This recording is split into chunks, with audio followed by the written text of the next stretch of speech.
सभी मित्रों को राम राम, नमस्कार, सत श्री अकाल। मित्रों, हमने जो टीजीटी एलटी परीक्षाओं को देते हुए क्लास प्रारंभ किए थे, उसी में आज रहेगा गति विज्ञान का पार्ट 5 या डायनामिक्स के पार्ट 5। और उसमें हमने स्टार्ट किए थे प्रक्षेप। तो प्रक्षेप के बारे में कुछ चीजें उससे आप समझते हैं, कुछ पॉइंट हैं।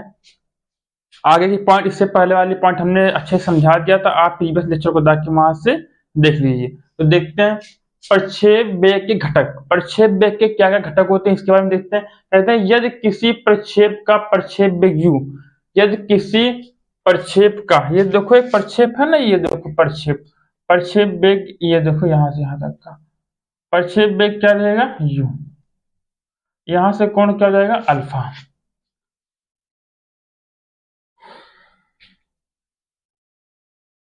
तो यहाँ कहता है यदि किसी प्रक्षेप का प्रक्षेप वेग u तथा प्रक्षेप कोण अल्फा, तो कण के प्रक्षेप वेग u के क्षैतिज एवं ऊर्ध्वाधर घटक, तो इसके क्या रहेगा क्षैतिज जो घटक रहेगा और ऊर्ध्वाधर घटक।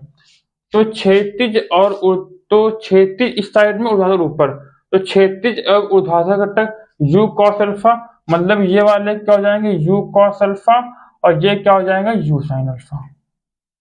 क्षैतिज एवं ऊर्ध्वाधर घटक u cos अल्फा और u sin अल्फा होंगे। ठीक है, यदि किसी प्रक्षेप का प्रक्षेप वेग u, ये एक प्रक्षेप होता है, यहाँ से O मानते हैं, यहाँ से P मानते हैं, यहाँ से M मानते हैं, ये ऊंचाई हो जाएगी, ये O, ये M हो जाएगा, ये N हो जाएगा और ये A हो जाएगा। तो कह रहा है यदि किसी प्रक्षेप का प्रक्षेप वेग u तथा प्रक्षेप कोण अल्फा है, तो कण के प्रक्षेप वेग u क्षैतिज एवं ऊर्ध्वाधर घटक, तो क्षैतिज घटक में क्या बनाएगा u cos अल्फा, ऊर्ध्वाधर में u sin अल्फा होंगे।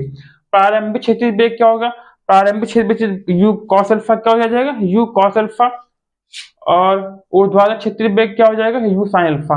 प्रारंभिक क्षैतिज वेग का त्वरण क्या होगा शून्य, क्या त्वरण क्या हो जाएगा, प्रारंभिक क्षैतिज वेग का जो त्वरण रहेगा वो क्या हो जाएगा शून्य। ऊर्ध्वाधर में कुछ त्वरण होगा, तो ऊर्ध्वाधर का त्वरण क्या हो जाएगा, और त्वरण नीचे की तरफ होगा, ऊर्ध्वाधर में त्वरण क्या हो जाएगा माइनस जी, क्या हो जाएगा माइनस जी। तो कुछ पॉइंट और समझते हैं। कह रहा है यदि पृथ्वी का आकर्षण शक्ति, कहते हैं यदि पृथ्वी में आकर्षण शक्ति ही नहीं होती तो हम ये मार्कर को चाहे जहां फेंकते हैं, जैसे ऊपर फेंकते तो ऊपर की तरफ चली जाती, जहां फेंकते वहां चली जाती। कहते हैं अगर पृथ्वी में आकर्षण शक्ति ना होती तो हमें मान लो है, हमें कोई उठा के फेंक देता, उठा के तो हम भी कहां चले जाते आकाश में। लेकिन पृथ्वी के आकर्षण शक्ति के कारण हमेशा कर्व के आकार में गिरेंगे, इसके आकार में, कर्व के आकार में। ठीक है, कर्व के आकार में गिरेंगे किस लिए, क्योंकि उसमें आकर्षण शक्ति होती है, किसकी, पृथ्वी की गुरुत्वाकर्षण शक्ति। ठीक, तो ये कह रहा है पृथ्वी में आकर्षण शक्ति ना होती तो पिंड आकाश में जिस दिशा में फेंका जाता उसी दिशा में चली जाती। कहते हैं पृथ्वी की आकर्षण शक्ति ही ना होती तो जहां पिंड को फेंकोगे वही पिंड चली जाती, उसी दिशा में सीधा चलता। पृथ्वी का गुरुत्वाकर्षण ही, पृथ्वी के गुरुत्वाकर्षण के कारण ही पथ का वक्र बना देते हैं, पिंड के पथ के वक्र बना देती है।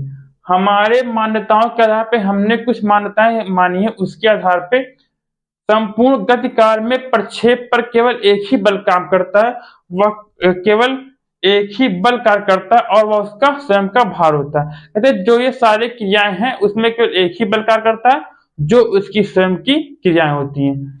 तो मित्रों, आज की क्लास यहीं पे खत्म होती है, बाकी क्लास आपको नेक्स्ट लेक्चर में। तब तक के लिए नमस्कार, राम राम, सत श्री अकाल, धन्यवाद।